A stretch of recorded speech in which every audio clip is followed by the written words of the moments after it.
नमस्कार, मी पल्लवीज क्रिएशन या यूट्यूब चॅनलवर तुमचं खूप खूप स्वागत करते। तर आज आपण शेवयापासून अतिशय पौष्टिक असा उपमा बनवणार आहोत। तर अगदी 15 मिनिटाच्या आत बनवून तयार होतो।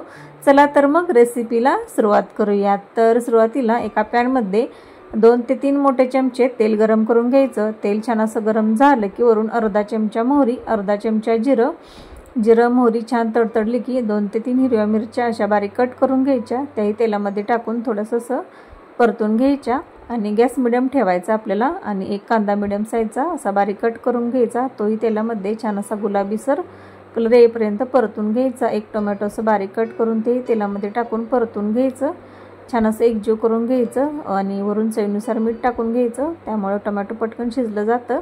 आणि आता वरून मसाले टाकून घ्यायचे। तरी ते मी पाव चमचा हळद, अर्धा चमचा घरगुती लाल तिखट तुम्ही किती तिखट खाता त्यानुसार कमी जास्त करू शकता, किंवा मुलांना जर बनवत असाल तर तुम्ही तिखट स्किपही करू शकता। आणि पाव चमचे ते गरम मसाला टाकून घ्यायचा, त्यामुळे चव खूप छान येते।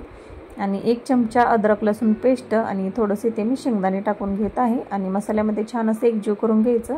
वरून भरपूर कोथिंबीर टाकून घ्यायची आणि आता इथे मी 1 वाटी शेवया घेतलेल्या आहेत। आता हे आपल्याला मसाल्यामध्ये एकजीव करून घ्यायचे आहेत। तर ह्या शेवया घरगुती बनवलेल्या आहेत, रव्यापासून अतिशय पौष्टिक राहतात।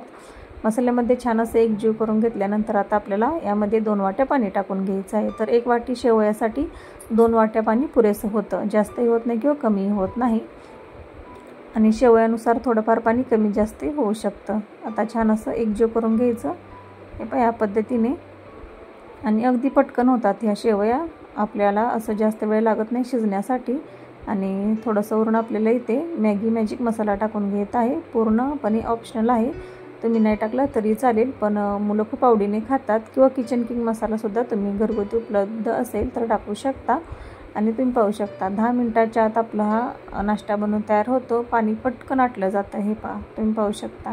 आता फक्त झाकण ठेवून 4 ते 5 मिनिटे एक वाफ काढून घ्यायची, त्यामुळे शेवया पटकन फुल्या जातात आणि पाणी पूर्णपणे आटलं जातं। तर आता आपण झाकण काढून पाहूया। तर हे पहा, तुम्ही पाहू शकता छान असं पाणी आटलेलं आहे आणि किती आपल्या शेवया मोकळ्या झालेल्या आहेत, तुम्ही पाहू शकता।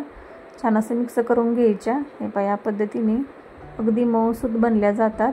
हे पहा, तुम्हाला जवळूनही दावते, अजिबात चिकट वगैरे बनल्या जात नाहीत। या ठिकाणी तुम्ही वरून थोडंसं तूपही शेवटी टाकू शकता। आणि आता इथे मी शेवटी थोडीशी कोथिंबीर आणि चिली फ्लेक्स टाकून घेत आहे। जास्त जर तुम्हाला तिखट आवडत असेल तर टाकू शकता, नाही टाकलं तरी चालेल। आणि यामुळे काय होतं, खायला थोडंसं असं चमचमीत लागतं चिली फ्लेक्स टाकल्यामुळे। तर नक्की करून पहा, हा नाश्ता अगदी झटपट बनवून तयार होतो। तर मुलांना जर बनवत असाल तर तिखट थोडं कमी टाकायचं फक्त। तर या पद्धतीने नक्की करून पहा। चॅनेलवर नवीन असाल तर चॅनेलला लाईक करा, शेअर करा, सबस्क्राईब करा हो, आणि एफबीवर असाल तर फॉलो करायला विसरू नका। भेटूया अशाच नवीन रेसिपीबरोबर, तोपर्यंत धन्यवाद।